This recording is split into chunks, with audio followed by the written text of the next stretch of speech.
que teve o capricho de registrar e depois apresentar os feitos do Senhor durante o exercício em ministrar aquilo que o Pai lhe havia dado de fazer.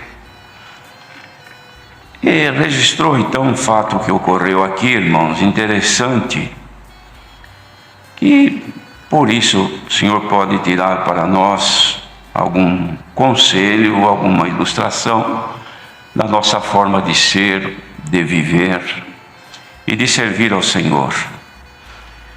Aqui está escrito que o Senhor havia dado instruções aos seus 12 discípulos, depois partiu para ensinar e a pregar nas cidades deles.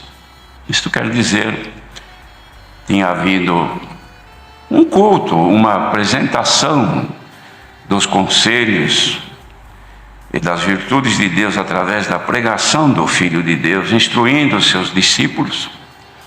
E depois propôs então ir na cidade de cada um deles e apregoar lá o Evangelho, aquilo que eles haviam ouvido ali, mas que o Senhor queria estender também aos seus familiares e aos outros das cidades onde eles viviam. E aconteceu então, irmãos, que estando o Senhor em algum lugar e falando das coisas, então João ouviu falar. João era batista, ou seja, aquele que batizava nos tempos do Senhor Jesus e antes dele, e batizou o próprio Senhor também. Mas estava ele aqui, irmãos, por determinação de Deus, cumprindo a sua missão. E nas escrituras que Deus havia feito através de João, ele tinha que perder a sua vida daquela forma tão trágica, como nós sabemos. Então ele estava preso num cárcere. E ele, percebendo que os dias dele estavam já contados, alguém contou dos feitos do Senhor, que o Senhor por onde andava fazia milagres, curas, expulsava espíritos malignos e até dava vida a pessoas que haviam morrido, como aqui nos evangelhos estão registradas situações em que pessoas que tinham morrido, o Senhor deu novamente a vida. Ele, ouvindo isso, ficou pensando consigo mesmo: eu que fui enviado para preparar o caminho dele, para ir adiante dele, batizar para que as pessoas se arrependessem e depois viesse ele e cumprisse o resto dos mandamentos de Deus com respeito à salvação das almas. Mas agora estou eu aqui, já com sentença de morte, não saio daqui com vida. E sei que ele anda por aí fazendo tudo isso. Eu não sei se ele é mesmo Cristo, ou se devemos esperar outro, porque eu estou nessa situação aqui. Então chamou os discípulos dele, que ele tinha discípulos também, e disse: olha, eu vou enviar vocês aí onde está Jesus, o Cristo, que é chamado o Cristo. Converse com ele e conta para ele e pergunte se ele é realmente o Cristo que havia de vir, ou devemos ainda aguardar que venha outro. Conta para ele que eu estou aqui nesta situação. E eles foram falar com o Senhor. E quando chegaram, irmãos, contando ao Senhor a missão que eles tinham, o Senhor então disse: vocês voltem e anunciem a João aquilo que vocês ouvem e que vocês veem. Os cegos veem, os coxos andam, os leprosos são limpos e assim por diante. E finalizando, irmãos, ele disse: e aos pobres é anunciado o Evangelho. Então fala para ele que aquela obra que ele começou e que eu estou dando continuidade, ela culmina com o anúncio da salvação pelo Evangelho aos pobres. Conta isto para ele. Mas também não esqueça de dizer o seguinte: que será bem-aventurada a pessoa que não se escandalizar em mim. Porque ele sabia, irmãos, que o que haveria de acontecer com ele não seria diferente de João. Ele também tinha que cumprir a sua missão.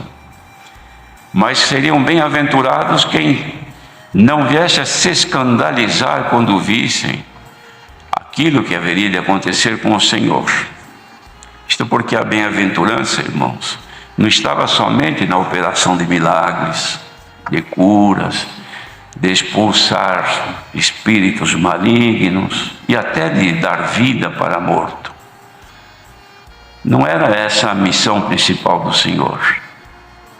A missão principal do Senhor, ela tinha que se cumprir no madeiro da cruz, da condenação, da morte, porque era ali que a salvação, por ali que ia chegar a salvação. Salvação para eles não estava, irmãos, consignada na condição de ver tudo aquilo que eles viam e se alegravam. Mas o Senhor falou para os discípulos de João: vai lá e conta para ele o que vocês veem, mas não esqueçam de dizer que continua ainda apregoando o Evangelho aos pobres. Glória ao nome do Senhor. Isto tudo demonstra, irmãos, que o objetivo principal é a salvação. Todas estas obras, maravilhas, servem de confirmação, mas que aquilo que devia de acontecer, o Senhor já sabia que muitos haveriam de se escandalizar. Escandalizar, irmão, é tropeçar. Escândalo é tropeço. Era escandalizar-se no Senhor, tropeçar. Ou seja, estavam caminhando bem, vendo maravilhas e milagres, mas quando viram a realidade da salvação, aí alguns até aproveitaram a ajudar na condenação. Bendito seja o Senhor, porque o ser humano é desta maneira mesmo, irmãos. Mas o Senhor, se referindo a tudo isto, ele fez uma referência à situação de João. Por que eles tinham dado atenção a João? Pensando de ser alguém importante. Era como aquele que ia num deserto para ver uma cana agitada pelo vento. No deserto não tem cana. Ou para ver lá no deserto uma pessoa muito bem vestida. Quem se veste bem e se prepara bem não vai no deserto, vai estar entre a mesa ou a casa do rico, dos reis. Mas o que foste ver? Um profeta, e disse Jesus, e muito mais do que um profeta. Porque ele disse: é este de quem está escrito: eis que diante da tua face envio o meu anjo, que preparará diante de ti o teu caminho. Então ele disse: em verdade vos digo que entre os que de mulher têm nascido, não apareceu alguém maior do que João Batista. Mas aquele que é menor no reino dos céus é maior do que ele. E este é o detalhe, irmãos, da pregação. Ser o menor. Este é o exemplo do Senhor. Ele poderia ter dito: mas eu sou o maior. Eu sou filho de Deus. E em mim está o poder. Mas ele não entrou dessa maneira. Ele disse que ele era o menor no reino dos céus. Glória ao nome do Senhor. Ele dizia, irmãos, que ninguém perderia galardão em servir ao Senhor. Sempre foi assim. Por quê? Porque ele, sendo pequeno, humilde como foi considerado até como uma semente das menores que tem, lançada sobre a terra, sem nenhum valor, cresceu, que era a semente de mostarda, que é uma semente tão pequena que quase não se vê, é difícil de pegar na mão. Mas depois de semeada, nasceu e cresceu e fez um arbusto onde as aves do céu se aninhavam nela. O que ele queria dizer? Que ele, na qualidade de filho de Deus entre os seus, ele se mantinha sempre o menor, sempre pequeno. Tanto é que as pessoas que olhavam precisavam perguntar quem era ele, porque não viam diferença entre ele e os seus discípulos. Bendito seja o Senhor. Ele dizia então estas coisas, irmãos, mostrando que as pessoas naquele tempo queriam ver coisas que aparecessem. Então ele deu uma comparação aqui, dizendo: quem tem ouvidos para ouvir, ouça. Mas eu vou assemelhar essa gente como os meninos, dizia, que se assentavam nas praças, ou se assentam nas praças e clamam aos seus companheiros e dizem: Nós tocamos aqui flauta para vocês ouvirem, mas ninguém dança. As nossas canções nas nossas flautas são de alegria, de prazer, mas ninguém dança. Nós cantamos lamentações, porque naquele tempo havia, irmãos, os que eram os pranteadores, que iam onde estava o morto, e pranteava e chorava, que era provocar na família o choro, enfim, um momento de tristeza. Então tinha aqui os meninos que cantavam as canções de lamentações, para ver se os ouvintes choravam. Mas dizia, mas vocês não choram. Então o Senhor comparou. Então vocês são assim. Veio João, que não comia e nem bebia, porque ele não comia as comidas normais que eles comiam, e nem bebiam bebida, vinho, por exemplo, ele não bebia. E diziam, você tem demônio, João. Agora veio o Filho do Homem, que era ele, que ele não se dizia Filho do Homem como, vim a mim, mas ele disse não. Ele disse, veio o Filho do Homem, que come e bebe normalmente como todos, e vocês dizem, eis aí um homem comilão e beberrão. O que quis dizer com isso, irmãos? Que o povo se acostumou em ver maravilhas e ver coisas agradáveis, e depois podia cantar a lamentação que não choravam, podiam tocar qualquer instrumento de alegria que eles não dançavam. Outra coisa, não havia reação do povo ao ouvir aquilo que os meninos apresentavam. E também já não estava mais havendo reação do povo quando ouviu João apregoar o arrependimento pelo batismo. E nem também reação em Jesus quando ele falava do Evangelho, porque a reação dele era só quando tinha maravilhas. Dá para entender o fundamento desta palavra, irmãos? Bendito seja o Senhor. Os irmãos pensam que nós somos diferentes? Não.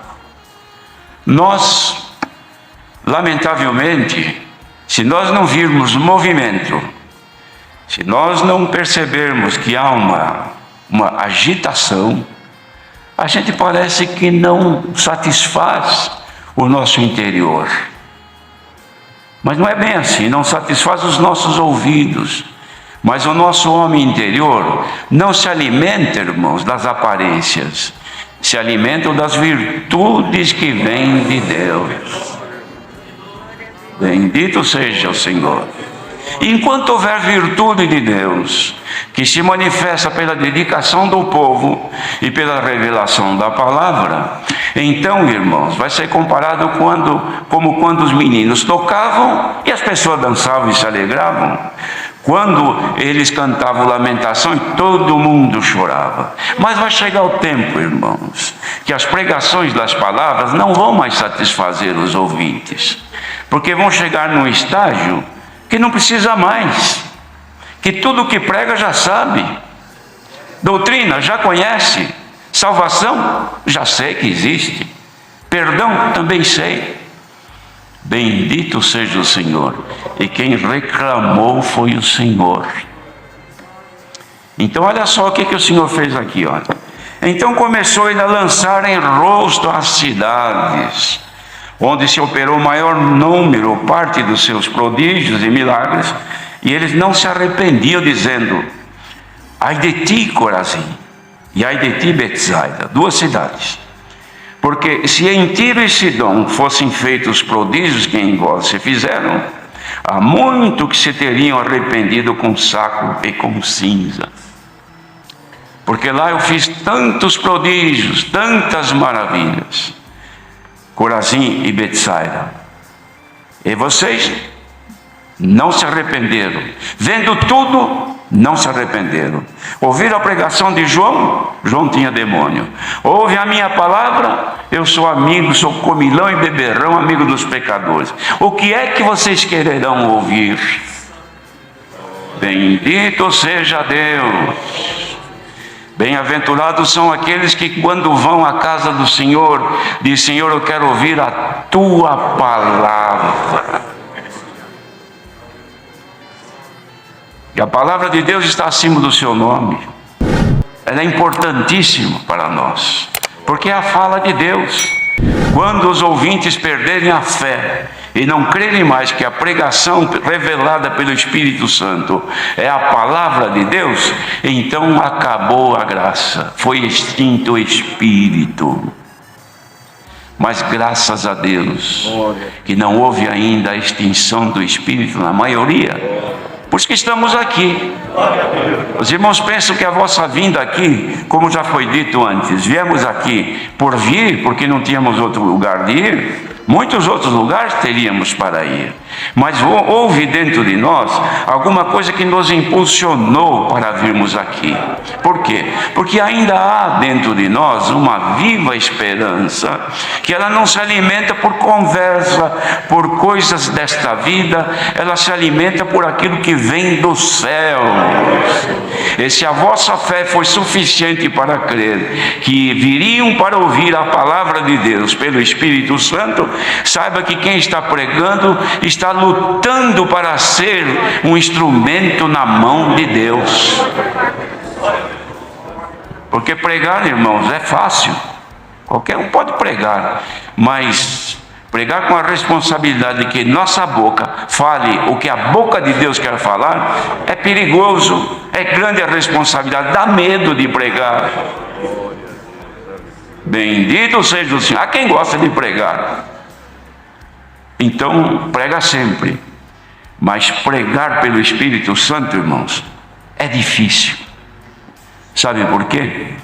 Porque se tocar flauta e ninguém dançar, se lamentar e ninguém chorar, é vã a nossa pregação. Mas se na pregação atingir ainda que seja um coração dos ouvintes, e dele brotar um louvor a Deus e dizer: graças te dou, Senhor, que a tua palavra ainda faz falta na minha vida, então está tendo utilidade. Glória ao nome do nosso Deus. E que guarde o seu povo, irmãos, porque Betsaida e Corazim rejeitaram. Tiro e Sidom, o Senhor Jesus disse: se eu tivesse feito lá as maravilhas que eu fiz para vocês, eles estariam correndo atrás de mim, não me deixariam sair da cidade. Houve cidade que eu fui, libertei 2 endemoniados que não deixavam ninguém passar pelo caminho onde era o cemitério, e eles, ao invés de me receber, me mandaram sair dos seus termos, me mandaram embora. Com tudo o que eu fiz, será que tem alguém que tem coragem de dizer: não preciso mais do Senhor? A presença do Senhor para mim não diz respeito, nada me serve. Mas bem-aventurado aquele que ainda não se escandalizou no Senhor. Ele diz: Senhor, sem a tua presença eu não vivo. Eu preciso saber, tu és presente na minha vida ou não? Olha a dúvida que João teve. Tu és o Cristo que havia de vir ou não? Olha aqui como é que eu estou. Vai lá perguntar para ele. O Senhor Jesus falou: ó João, bem-aventurado quem não se escandalizar em mim, hein? E os irmãos creem que ele não se escandalizou. Depois disso, aqui não diz a Escritura, mas ele se acomodou, porque ele entendeu, não é? Que ele fez o trabalho dele, que ele cumpriu a missão dele, e que faltava agora a execução. E que sabia que aquele que ele viu o Espírito de Deus pousar sobre ele, aquele que ele disse: eu não sou digno de desatar as correias das tuas alparcas, porque tu és o Cristo. Agora ele duvidava: se alguém está aqui e algum espírito das trevas lança dúvida quanto à tua fé, dúvida quanto à tua esperança, dúvida quanto à graça, receba pela virtude de Deus agora, se você cantar, porque não tem ninguém lamentando, mas dá para lamentar quando ninguém crê, e que não haja lamentação nesta noite, que haja música, canto, louvor a Deus, que ninguém dance, mas que a tua alma regozije na presença de Deus. E possa dizer: Senhor, eu creio sim, creio que estou na tua graça, e não quero negar o teu nome por nada. Mas então, irmãos, que ele disse o Senhor: por isso eu vos digo que haverá menos rigor no juízo para Tiro e Sidom do que para estas duas cidades. E tu, Capernaum, que te ergues até os céus, era a grandeza, o orgulho, a soberba, serás abatido até os infernos, porque se em Sodoma tivessem sido feitos os prodígios que em ti operaram, teria ela permanecido até hoje. Olha, irmãos, o que disse aqui Jesus. Sodoma foi uma cidade que recebeu a maldição de Deus pelo pecado.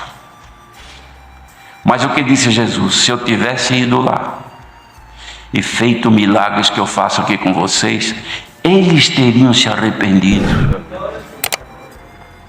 Bendito seja o Senhor. Os irmãos se lembram quando Deus enviou Jonas para pregar em Nínive?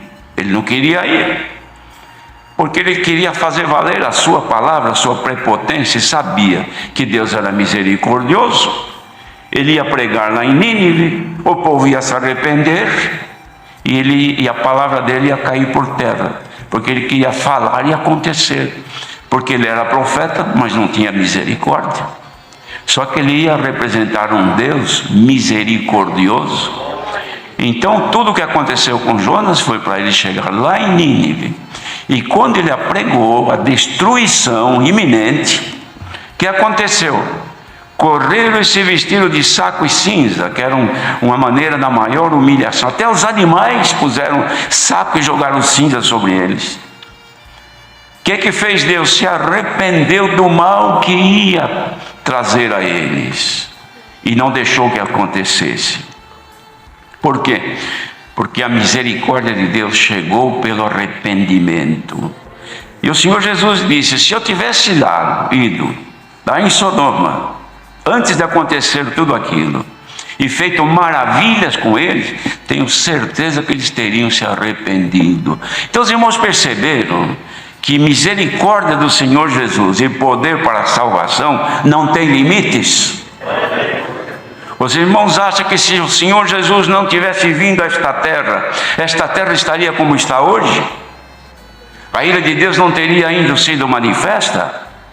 O que aconteceu quando o Senhor anunciou que ia destruir Sodoma e Gomorra? Ele contou para Abraão. Abraão era servo, amigo de Deus. E ele, quando soube, tinha lá seu sobrinho e a família, a esposa e 2 filhas. Ele pensou: vão morrer todos no fogo? Ele intercedeu em favor e disse: Senhor, se tiver lá 50 justos, destruirás a cidade? Disse Deus: por 50 não. E se faltar 10 para 50? Me perdoa, mas responde para mim. Não. E ele foi insistindo, até que chegou num número pequeno, salvo engano, 10. E chegando nisso, o Senhor não respondeu mais. Mas o Senhor tirou Ló, a esposa e as filhas de lá, para destruir. O que aconteceu? Não veio a destruição, porque Abraão intercedeu em favor daqueles que estavam lá, para não morrer na condenação. Quem é que foi enviado agora para interceder em favor dessa humanidade, para que seja retirado antes que o fogo chegue? Jesus, o Filho de Deus. Como fizeram os anjos, que retiravam, puxando pela mão e dizendo: não olhem para trás. Hoje o Senhor também está puxando-nos pela mão, pela palavra. Não olhem para trás, não se escandalizem em nada nesta obra. Aconteça o que acontecer, não te escandalize. Qualquer notícia que chegar, qualquer novidade que chegar, que fizeram isso, que aconteceu aquilo, não te escandalizes no Senhor, porque foi Ele que deu a vida para te salvar. Então aconteça o que acontecer, crestes no Senhor Jesus, ser fiel a Ele até a morte. Quando Ele manifestar alegria, alegra-te no Senhor. Glória a Deus. Não seja o caso do Senhor também dizer como fizeram os meninos: mando alegria, a igreja não se alegra; mando prova, não me clama; mando aflição, busca socorro no mundo. Bem-aventurado quem é dependente de Deus. Tem alegria, canta louvor ao Senhor.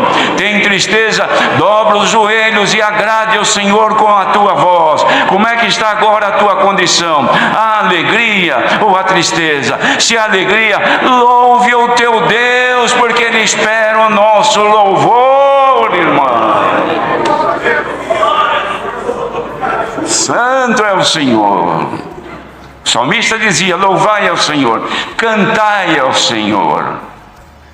Vamos ver se no último hino agora, que a nossa cantiga saia um cântico de louvor, com prazer. Não cantar porque está aqui, cante porque é o Senhor que quer ouvir o teu louvor. E quem não tem reação? Se a palavra é doutrina, está mudo, calado. Pega o inário, se distrai. Se tem a criança, brinca com a criança. Se a irmã pega um feixe de cabelo e começa a contar as pontas do cabelo, para distrair. Se vem uma palavra de doutrina forte, não. Se vem uma palavra libertando a igreja, não reage. Se vem um conselho, não reage. Se vem a resposta do nosso pedido nesta manhã, nesta oração, amor, vem o amor, não ama. É a mesma coisa de um casal, irmãos, em que um do casal é frio, não reage. O outro, se é o marido ou a mulher, faz um gracejo, faz uma declaração de amor, não reage. Pergunta alguma coisa: está contente com isso? Não responde. Você está triste com isso? Não fala nada. Você gostou disso que eu trouxe, esse presentinho que eu te trouxe? Gostou? Não reage. Chega em casa, cumprimenta, mal responde. Como foi o teu dia hoje? Não tem resposta. Você ficou contente que eu cheguei aqui, no meu dia hoje, cansado da labuta? Não reage. Você ficou feliz quando eu cheguei? Não tem reação. Então se canta, lamentação, não chora. Se toca a flauta, não dança. Bem-aventurado é quem tem reação diante do Senhor. O Senhor chega, alegra o coração. Agora, dá para se alegrar que a presença de Deus nos corações que se abriram está se movendo, e que dentro de nós nasce um desejo de louvar ao Senhor e declarar o nosso amor para com Ele. Foi pedido amor, recebam agora um pouco deste amor. Ah, irmãos, que bom seria se o Senhor derramasse deste amor. Então quem se emudece com as manifestações do Senhor, recebendo o amor, era mesmo que o casal, de repente a esposa passou a amar o marido. Então quando ele vai chegar, ela acorda e se apronta e fica esperando no portão, na porta, porque, mas ontem você era fria com ele, nem conversa, nem sorriso, e agora, não, nasceu o amor aqui, olha, eu estou amando este homem. Nasceu o amor aí, está amando o Senhor agora. Receba a presença de Deus e cante louvor ao teu Deus, para que não aconteça, irmãos, como na lamentação do Senhor, que tudo o que fez, Betsaida, Corazim, desprezaram o Senhor, mas teve juízo por isso. Bem-aventurado quem está sendo julgado agora, porque se o Senhor te aprova agora, não serás reprovado depois. Deus seja louvado.